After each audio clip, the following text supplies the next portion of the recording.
Pemirsa, duka mendalam tentu masih menyelimuti keluarga dari korban rubuhnya bangunan pondok pesantren Al-Kozini, Sidoarjo, Jawa Timur, pemirsa.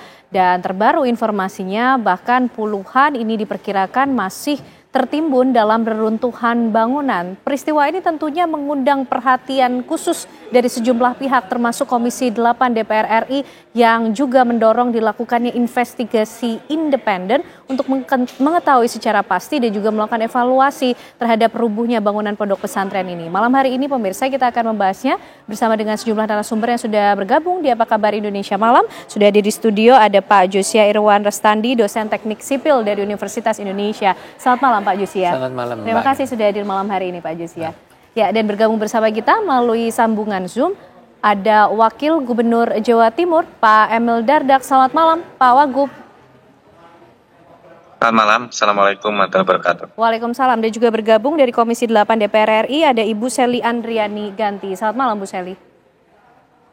Selamat malam, Assalamualaikum warahmatullahi wabarakatuh. Waalaikumsalam. Pak Emil, kita ingin mengetahui informasi terbaru terlebih dahulu Pak mengenai update jumlah korban dari rubuhnya bangunan pondok pesantren Al-Kozini ini seperti apa, termasuk juga rencana evakuasi yang akan dilakukan berikutnya Pak. Ya, jadi pada saat ini jumlah korban kita ketahui dengan tentunya merujuk kepada data dari ada dua kategori. Pertama adalah mereka yang dirawat di rumah sakit namun kemudian takdir memanggil mereka untuk dinyatakan meninggal dunia. Lalu ada juga jenazah yang dievakuasi dari reruntuhan sebagai bagian dari upaya rescue tim Basarnas. Ada dua dari anak-anak kita ini yang sudah dalam keadaan meninggal dunia pada saat dievakuasi. Jadi ini di total ada berkisar 5 sampai 6 jiwa ya. Ini masih mohon izin kami memastikan, tapi itulah dua rujukan terkait penentuan korban yang terkonfirmasi pada saat ini. Oke, Pak Emil, lalu mengenai informasi masih adanya puluhan yang diperkirakan tertimbun di reruntuhan bangunan Ponpes seperti apa Pak Emil? Ya, jadi memang pada saat tadi malam pasca upaya luar biasa dari tim Basarnas dan segenap elemen pendukung termasuk BNPB, BPBD dan juga Damkar dan lain sebagainya, TNI Polri, maka kemudian terutama Basarnas sebagai lead dilakukan assessment mencari, karena Basarnas ini selama masih ada harapan untuk kehidupan, ada tanda-tanda, maka mereka tidak akan pernah berhenti berjuang melalui jalur yang telah dilakukan, yaitu rongga-rongga yang ada di bawah reruntuhan itu mereka telusuri. Ini operasi yang penuh resiko bagi petugas yang melaksanakan. Okay. Namun demikian tadi malam tanda-tanda tersebut sudah tidak lagi ada, sehingga keputusan besar harus diambil dan perwakilan keluarga yang ada di posko di lokasi diajak berbicara dengan penuh transparansi mengenai situasi yang ada oleh Kepala BNPB dan tim Basarnas, dan keluarga masih memohon waktu untuk memikirkan, karena pada saat kita menggunakan alat berat ada risiko yang berkaitan dengan potensi perubahan struktur dan bisa tambah kolaps dan membahayakan yang ada di bawah. Maka dengan telah tidak adanya tanda-tanda dan dapat tidak dilanjutkannya proses melalui rongga-rongga di bawah, maka kita mulai melakukan pengangkatan reruntuhan beton tadi. Dan ini penting dan memang juga waktu menjadi penting karena masih ada tentunya jasad atau siapapun yang ada di dalam apapun keadaannya. Oke. Baik Pak Wagub, ini tentunya bukan hal yang mudah, penuh dilematis untuk akhirnya membuat keputusan kapan dikerahkan alat berat untuk bisa membantu proses evakuasi secara maksimal. Berkejaran dengan waktu, artinya sampai kapan keputusan itu akan diambil Pak Emil? Keputusan itu telah diambil dan ini sebabnya kami hari ini fokus menemui keluarga. Bayangkan saja mereka yang tidak tahu nasib dari anggota keluarga mereka. Dan selama 3 hari mereka menyaksikan kegigihan tim Basarnas, lalu ada yang terevakuasi dan mereka berharap-harap cemas apakah itu anak mereka. Keluarnya keberhasilan evakuasi satu demi satu menimbulkan harapan tapi juga menimbulkan kecemasan pada saat itu bukan anak mereka. Harapan bahwa ternyata apa yang kelihatan tidak mungkin bisa dilakukan, tapi kecemasan karena yang keluar ternyata bukan anaknya.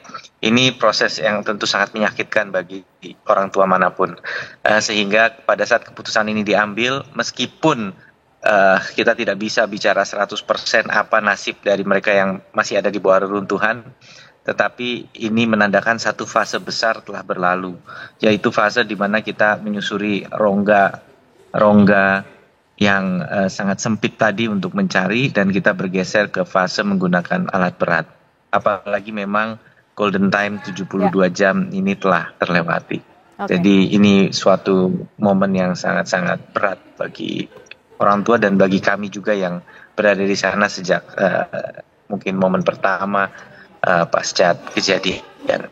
Oke, Pak Emil, ini cukup berat untuk diambil keputusan, sangat berat bahkan. Apa kemudian yang disampaikan oleh Pemprov tentunya atau mungkin juga pihak-pihak lain kepada pihak keluarga, orang tua dari para santri untuk kemudian ikut memutuskan mengenai proses evakuasi yang akan dilakukan, atau apa pesan yang disampaikan kepada kerabat keluarga di sana, Pak? Saya hanya menyampaikan sebagai manusia biasa, kami mohon maaf, tapi ikhtiar maksimal telah kita lakukan.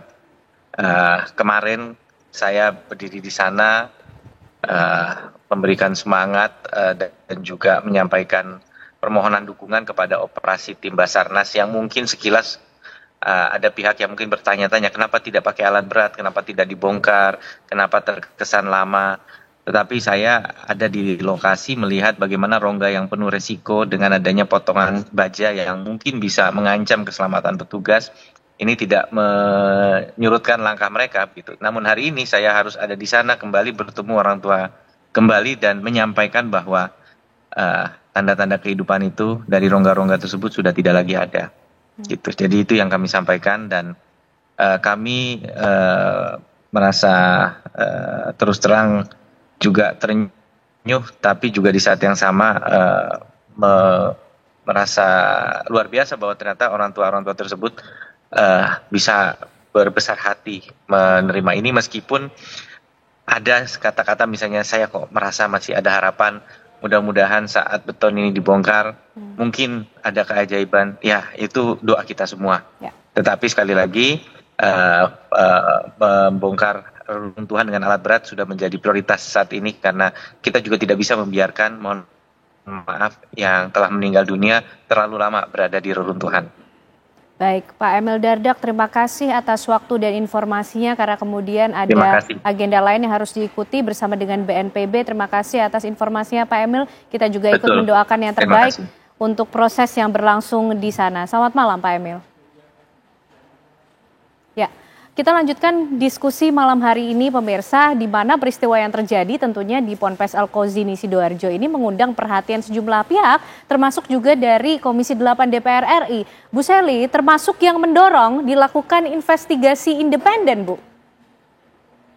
Ya, kami seperti yang disampaikan Ibu Ketua DPR RI, bahwa bagaimanapun juga fungsi pengawasan terhadap pelaksanaan advokasi ini menjadi sangat penting, utama mengenai keselamatan para santri. Dan tentu turut berduka cita yang mendalam kepada korban dan keluarga korban.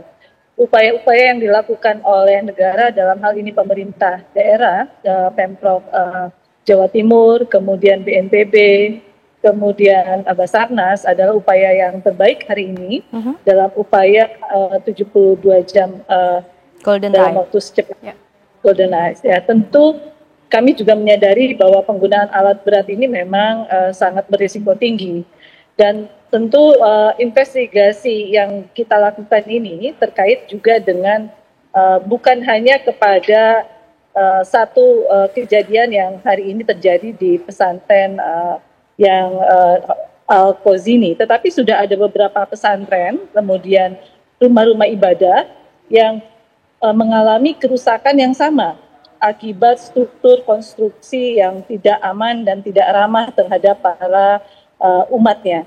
Nah, tentu ini menjadi catatan kami di DPR RI agar ada standarisasi konstruksi yang aman terhadap bencana. Apakah memang selama ini tidak ada aturan yang mengatur terhadap rumah-rumah ibadah ataupun sarana-sarana pendidikan yang memang ramah terhadap kebencanaan? Dan tentu kejadian hari ini menjadi catatan DPR bahwa ini bukan suatu hal yang dianggap remeh, tetapi korban yang sangat banyak dan tentu menjadi kejadian yang sangat luar biasa.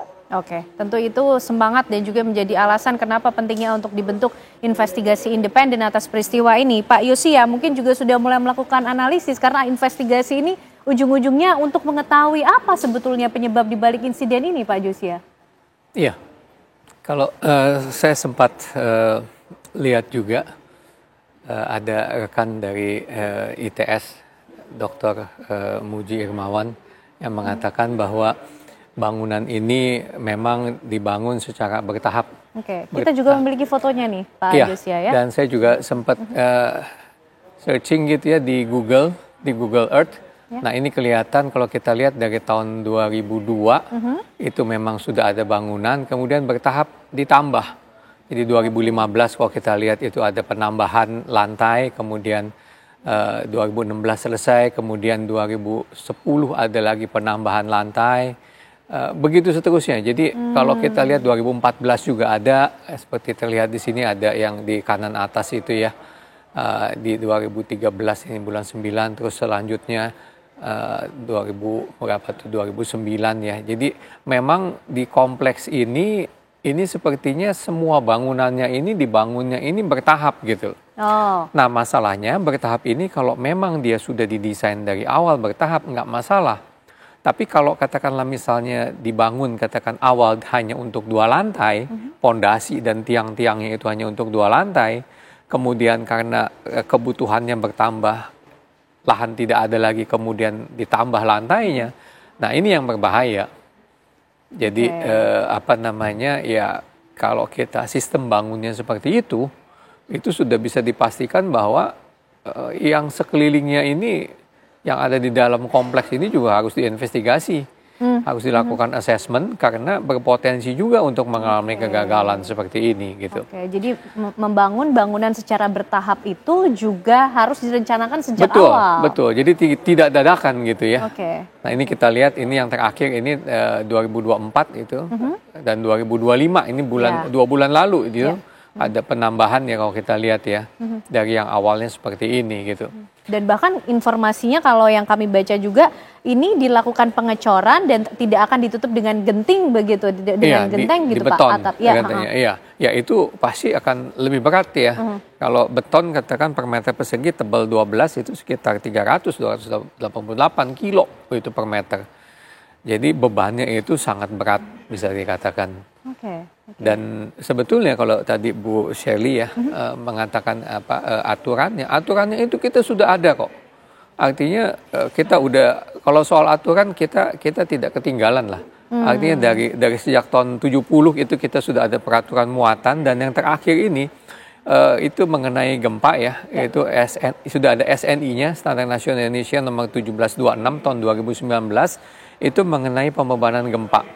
Nah, khusus untuk rumah-rumah ibadah dan fasilitas pendidikan, itu importance faktornya atau faktor keutamaannya itu 1,5.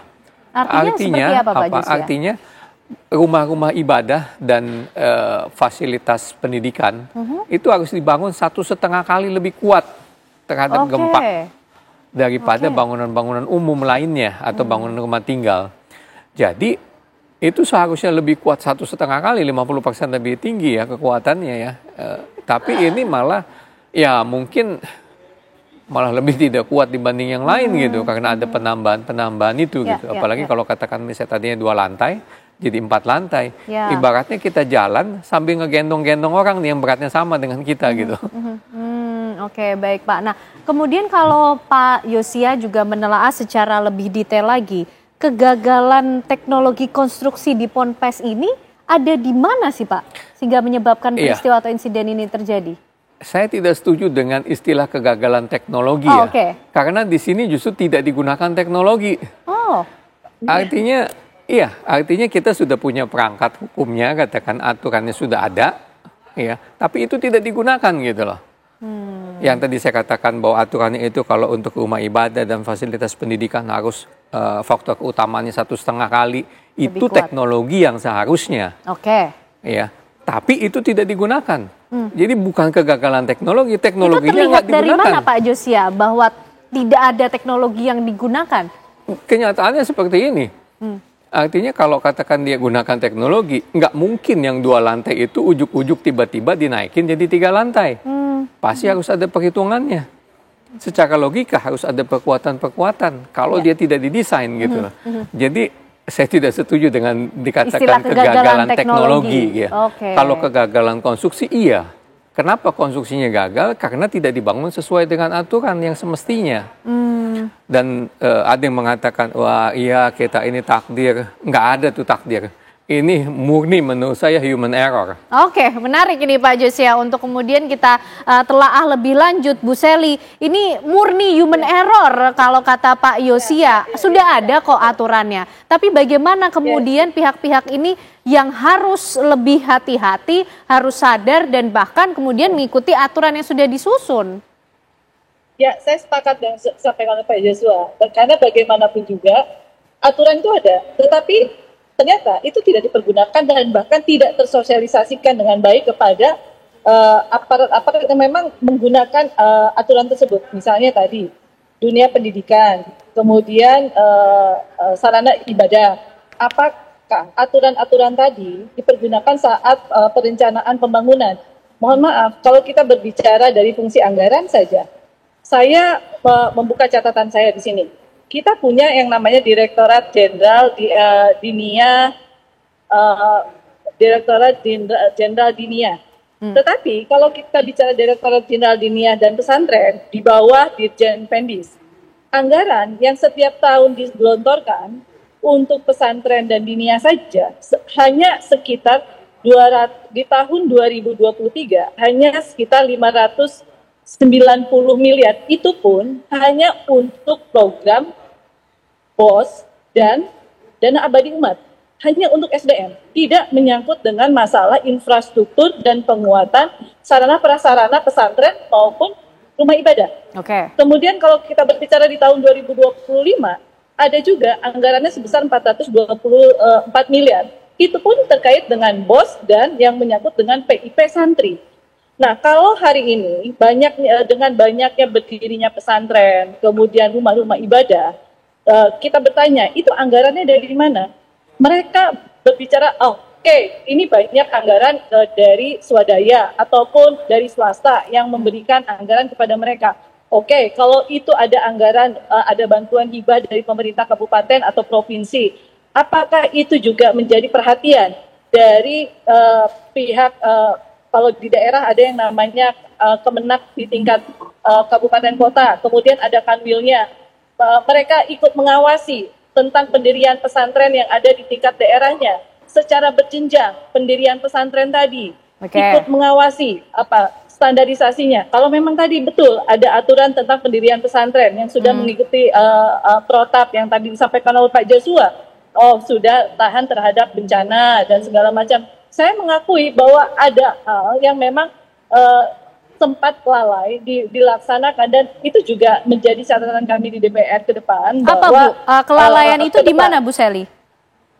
Ya, kelalaiannya bagaimanapun juga sosialisasi terkait dengan aturan rumah ibadah yang harus tahan terhadap kebencanaan, dunia pendidikan yang memang tadi konstruksinya harus tahan terhadap kebencanaan, itu memang harus menjadi aturan yang ditetapkan oleh pemerintah.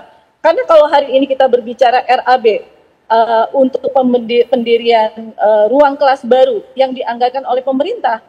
Kalau betul tahan terhadap kebencanaan, nggak mungkin dong dikasih untuk membuat ruang kelas baru dengan anggaran, mohon maaf, 150 juta. Apakah itu cocok? Kita tanya ke Pak Joshua, selaku orang yang paham tentang arsitektur. Apakah dengan 100 juta atau 150 juta tahan terhadap kebencanaan? mungkin itu tidak akan aman untuk orang-orang yang memang masuk di dunia pendidikan ataupun di rumah-rumah ibadah. Menurut saya memang seperti itu. Nanti akan dijawab oleh Pak Yosia, tentunya hitung-hitungannya seperti apa untuk akhirnya bisa membangun sebuah bangunan yang kokoh, apalagi tujuannya untuk sarana pendidikan atau digunakan oleh masyarakat dengan jumlah yang banyak. Tapi dijawabnya nanti ya Pak ya, usai jeda pemirsa, kami kembali untuk Anda.